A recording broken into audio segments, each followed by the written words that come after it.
Hi guys, welcome to this week's episode with us at RGJ Trains at David Junction. So hopefully the episode this week goes in line with everything and makes sense. Yeah, all right. So out of order. I stuffed up. What's new? I always stuff up. Just a little bit. So yes guys, we've had a couple of days away, feeling refreshed and back to it again. So this week the plan is Rob is working on Pen Pidyn. So he's going to be working at the line. So you know that we originally had a line there, but then it got taken off and we've got the connecting line up on the incline and then to join on the viaduct. Not aqueduct. No, not aqueduct. Don't, because I'll start saying that. So yes, that is the plan for Rob. I know throughout the weeks he's also doing bits of wiring as well with things, including one that I was just going to say, Grace, what other wiring do I need to do, Grace? The one on the church with the little tiny wire. Your gorgeous church that you put so much effort in, and I made sure your lighting was perfect, didn't I? And I put so much effort into that lighting. And what happened, Grace? I don't know. The magical pull-away fairies came. The hobgoblins. Yeah, hobgoblins. Right. Oh yeah, on that Not as well. hobbits. The reason why it got broke is Grace's mishandling of it. But it was moved to do the live last Saturday, and that was a fantastic live. Yes, it was. We had a camera on the track watching choo-choos go round. Yes, because guys, they go round now.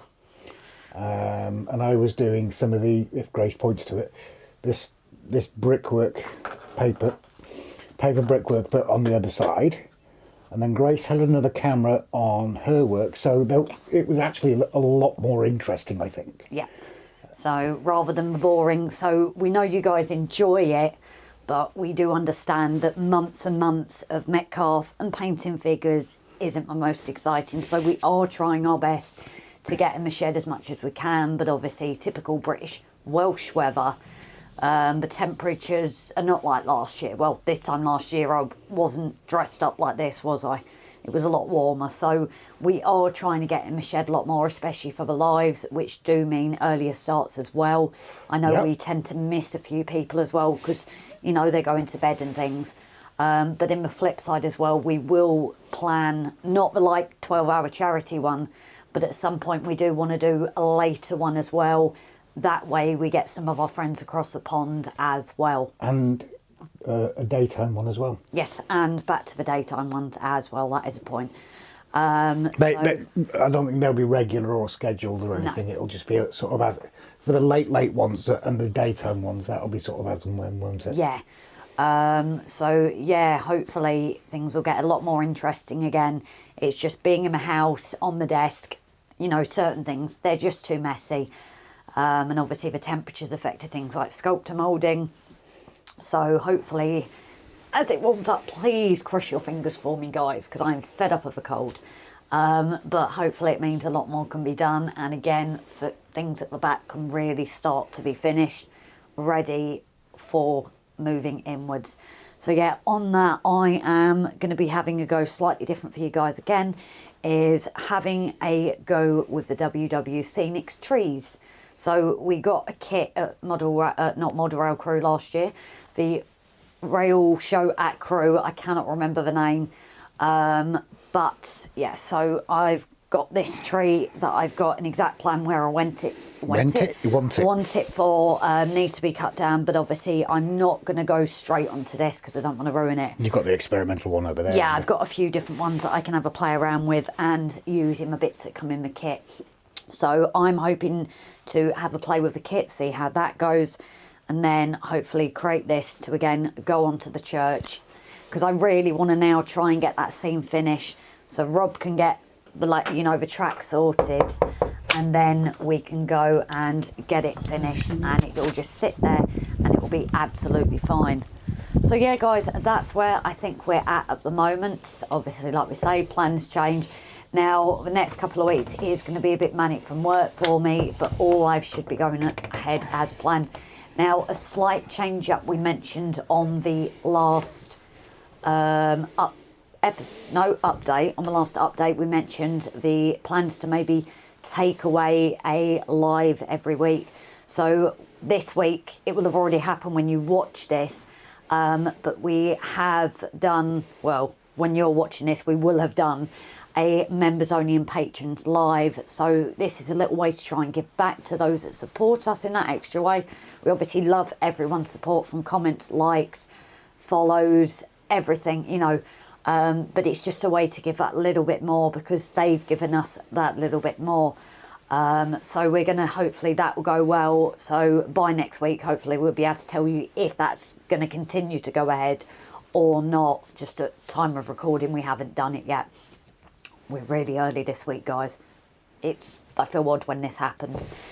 That being said as well, as Grace has said, it's our members and patrons. We've both got the twisted words today. We have. Members and patrons, a gift back to them sort of thing for their continued support. But you can also join us for as little as 99p a month on Patreon or... Jesus, I can't get my words out. Patreon or YouTube members. As little as 99 pence a month, which we've always said, everything goes back into the track. We don't even go and get a Mars bar out of it, do we? It goes straight back into the track. None of it's spent anywhere else. Unless people have specified yeah. Obviously, then we have. But... So if you want to join that, feel free to do so. One thing I will ask, though, if you do become a YouTube member, drop us a message so we know, so we can give you a shout out, because YouTube never tell us, which is why people tend to go unnoticed. But at the same time, if you do not want to go as a YouTube member or a patron, we love you dearly still, because of your continued support, even just by watching. Everyone, there's a lot of people now that have been with us for quite a while, of our avid watchers, even if they're not on lives, they've been. Monsieur Pete. Pete was 12 our months. first member, yes. He's just turned 12 months. He's just turned 12 months. So Pete... He looks good for 12 months. Yes, you started the trend there, Pete. You were our first member, actually, on YouTube. I don't think we'd even set Patreon up at that point. And that is Pete, Delph Junction. Hop over onto his YouTube channel, hit subscribe and like. Yep. He's got some amazing stuff. And ironically, we always seem to have the same similar faults, don't we? Yes, this is true. We curves and trains that won't go round and everything like that. So yeah, thank you, Pete, from us for being with us for 12 months. And we will shout out others as they hit that period as well, as we do in the lives. So yeah, guys, I think we're going to head off now and make a start on things, and then we will see you guys next week. Sorry, it's still so bizarre filming so early on. So, bye for now, guys. Alright, guys, so what's the plan? This is where the posh guy's house is, Pen Pidyn. You can probably see quite a strong line there. That's the outline of where Pen Pidyn's going to sit. I've got two lines drawn here where the track has to go, because it meets the top of the incline. So the plan for today is get a track running all the way through, and yes, I am using flexi track, but we are only running the smaller locos up on the outside line to go up the incline and everything. Small passenger coaches, probably four-wheelers and little wagons, so we don't have the worry that we did with the inner loop in the derailing, because it's too tight. So my plan is to get this track laid, get it ballasted and get it grassed. Get the grass coming up to the side of Pen Pidyn. I'm going to leave the grass a little bit longer, up to 4 mil, maybe 6 mil in places. The same the other side, obviously not against Grace's mountains, but I'm sure Grace will do her tufts and what have you. But yeah, let's see how it goes.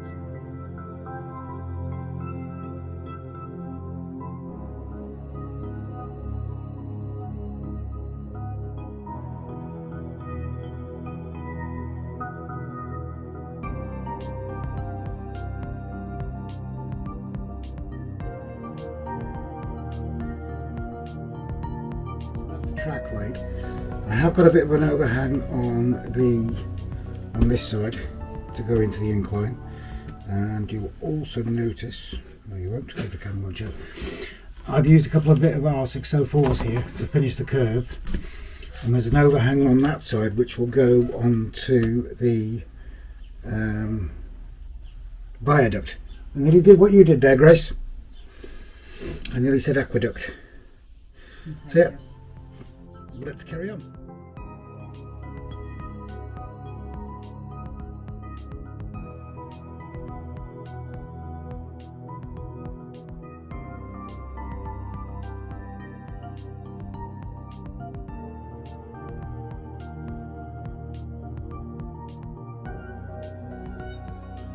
I'm going to bore you with loads of ballasting, and yes, Grace took over that because she's far better at that than me. So now it's just down to getting the ballast soaked.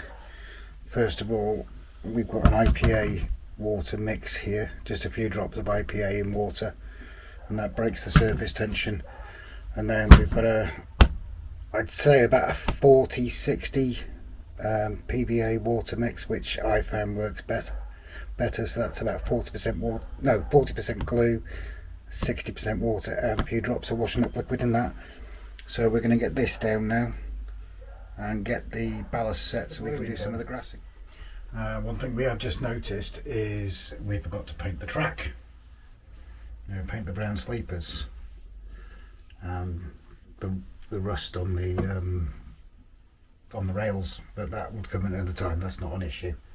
But now I've got to wait for this to dry and then get on the rest. The ballast dried. I actually took it outside and let it dry. We've got a rare summer day again. Very cold, still windy, but I took it outside. As you can see, I've had a play with the 2 and 4 mil here whilst the gimbal was charging. Grace does more of this static grassing than I do, so it's more of an experiment for me. It seems to come out right. I want it to, but I'm hoping it looks a bit better. What I'm using is the 2 mil spring grass and the 2 mil summer grass, and I haven't got it here, but we're using 4 mil as well. And then I'm going to use some 6 mil spring grass in places just to make it appear a bit longer, because obviously up here where this is going to be, it's more of a, what can I say, a less kept place. I can't think of the correct words. So yeah, let's give it a go.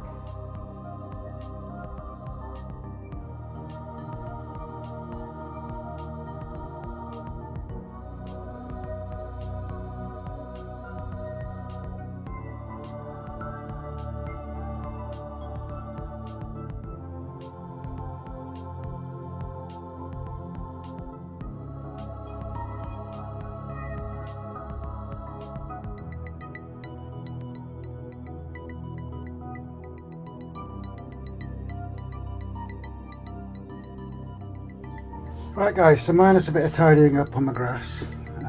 Grace is obviously going to put some tufts and that in there, maybe some flowers and what have you.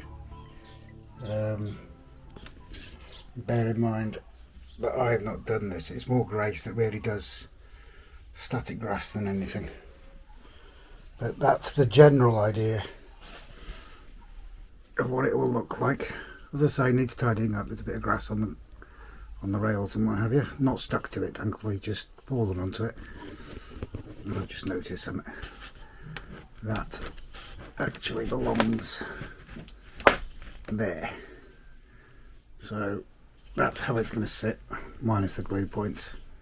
We've got to fix down Grace's mountains. Yeah, I think not too bad a job. Does need tidying up, as I say. We'll get onto that tomorrow, but I'll call it for this and hand over to Grace. Alright guys, just a quick one. I've actually apologised to Grace, because on the live I tested it with the battery to try and show everybody about the lights, but I tried it with a battery, which is 1.5 volts, and obviously the lights are running on 6 volts. What I'm doing at the moment, I mean, you can see, you won't be able to see them probably. These are the tiny hair-like leads off the bottom of the spotlights. And then you've got the light coming into the church and it all being joined together. But what I'm doing at the moment is securing these cables. This one's mine because this actually goes up to down to the 3 volt bus line. But I'm going to secure these cables so there is no chance of actually breaking them. I didn't do a very good job of securing the lines before, but lessons learned. And yes, I have apologised to Grace. So this is what Grace was trying to show on the live the other night. For those that haven't seen it, is the actual lighting.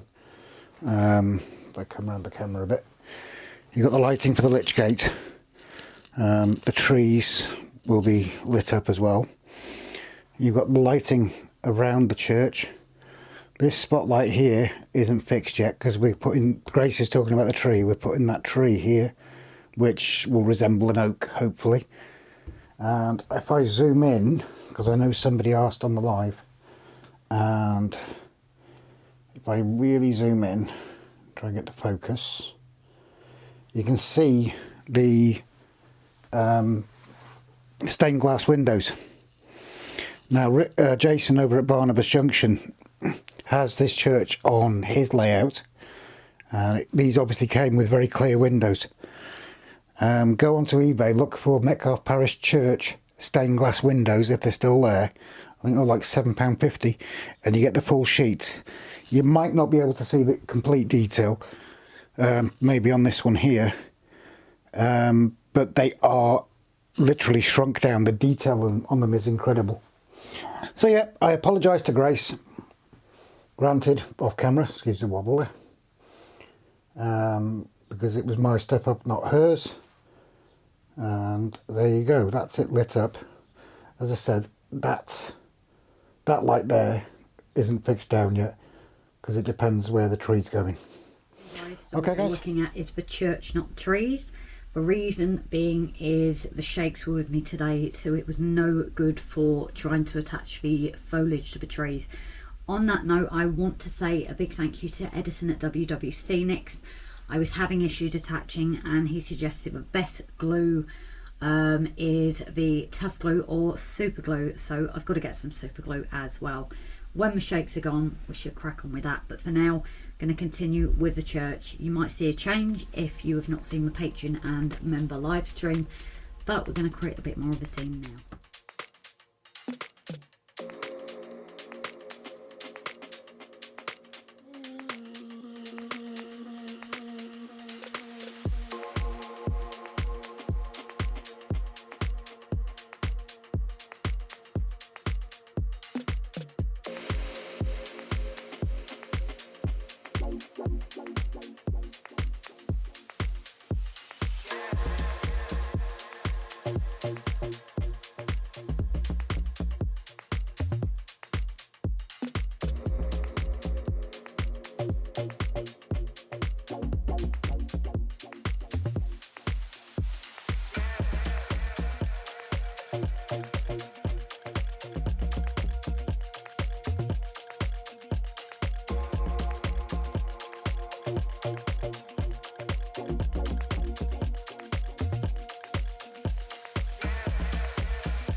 I'm done boring you with ballasting with tweezers, but we've set a bit more up with the path and the benches, debating how I'm going to connect them, so I'm going to have a think about that and just crack on with a little bit more, maybe hopefully trees next time. So thanks all for tuning in as always. Everyone that likes, follows, subscribes, comments, it all means the world to us. And if you guys have any ideas for this as well, how to connect it, let me know. Take care guys, and see you on the next one. Bye for now.